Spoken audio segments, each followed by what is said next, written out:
we start from the top, tell me a little bit about, I guess, kind of like what made him decide to become an organ donor. Okay. So his philosophy was always, you can't take them with you. They're not going to do you any good when you've passed on. So that was part of the reasons why we signed up, and because it's important.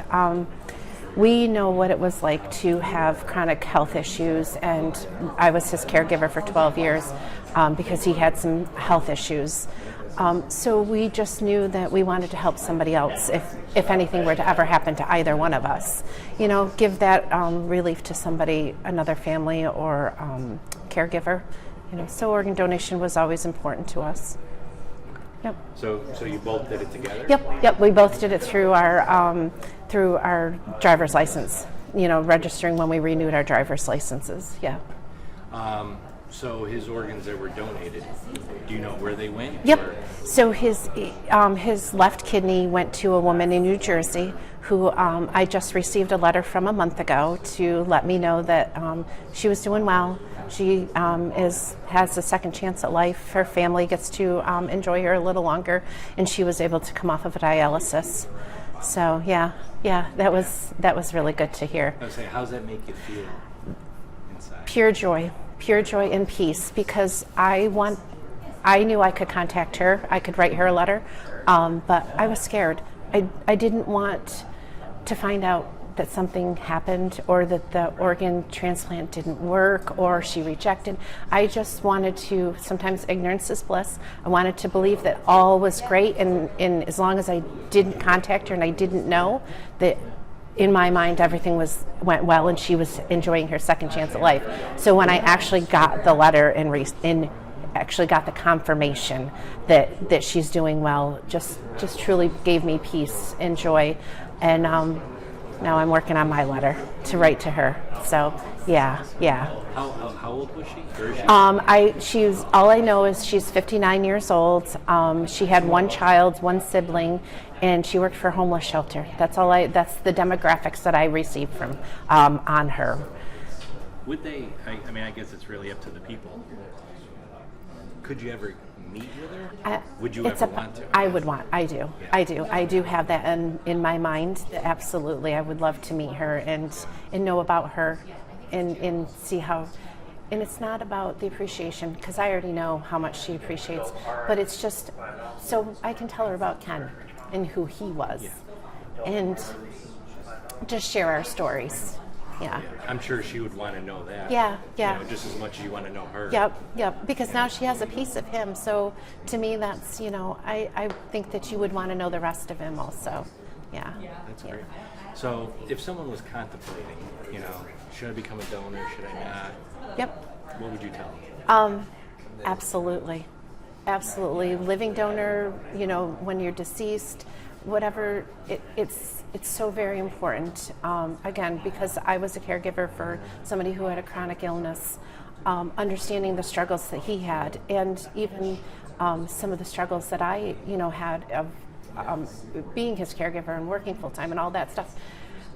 When you become an organ donor, whether it be living or deceased, you relieve the burden of that for some other family. You give somebody who has been living with a chronic illness, either on dialysis or in hospitals or all of that stuff, you've now just relieved them of that burden, and you've given that caregiver and that family their loved one back, and so that they can live a normal life. That's important. Do you have any children? Or? We do. We didn't have children together. Ken has one daughter. Her name is Darren, and he has a grandson who is our youngest, Torin. He will be 3 in a couple weeks. I have 2 children, and then we have 3 stepchildren. So we had 6 kids. We were the true Brady bunch: 3 boys, 3 girls. Wow. And between the 6, they have 8 grandsons we had with them. And then we have 2 bonus granddaughters and 2 bonus grandsons from our daughters getting married. So Christmas time is busy. It's busy, yes, and family vacations can be busy too, but we enjoyed it all. Have you talked to them about becoming donors too? Yep, they definitely, I I can't speak for all of them, but I believe that all of them have registered as organ donors even before all this happened. It was something that was important to us, all, as a family always. And I think that it's because they knew how Ken, what the beliefs that Ken had, but also they seen how he was with his chronic illness and stuff, and just the understanding of that we could be helping somebody else through organ donations, and the importance of that. I was going to say, how would you start the conversation, with your kids, like, we should really do this? Why? Yeah. So I guess those conversations would be difficult if you've never been in that situation.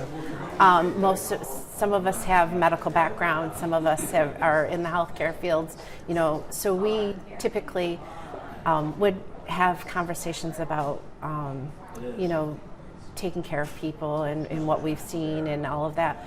But I think the 16 years that my husband was sick kept us having those conversations. But if it's something that, you don't have that background, I think that one would be a little bit more difficult, but it's a necessary conversation to have. And just sometimes you just have to rip the Band-Aid off and just say, you know what, I've been thinking about organ donation, and telling the importance of why you've been thinking about it. Why is it important to you? And once you're registered, they have to honor that. So even if you get registered, then that helps also. And say, maybe make it an affair, go together and do it, or go online together and do it as a family. Okay, so tell me a little bit about your husband. Oh, he was a special one. He had 16 years ago in 2007, while we were at work, he had an aneurysm rupture. So he had a subarachnoid hemorrhage, which he survived, and he was able to go back to work. All was normal, so we thought. And about a year and a half later, he ended up with a spinal cord condition that they called syringomyelia. That over those next 12 years, eventually took his ability to walk. I was his full-time caregiver. He could still, once I was able to get him up and get him going in the morning in his chair, he could take care of himself. But he, getting in and out of bed and stuff like that was a struggle. He was definitely trouble. He would get himself into trouble with that wheelchair because he just wanted to live life. He wanted to be normal, and his version of normal was in a wheelchair, so it was a struggle. So he'd go out and get stuck in the mud, or he'd fall out of the wheelchair, or, there was all kinds of stuff. So, but as a person, he was kind, loving, loved his family, his grandchildren, and he could walk into a room and have a conversation with anybody like he knew you forever. Yeah, he was an all-around really great guy. What do you think he would say to the lady that has his kid? That one is a tough one. I think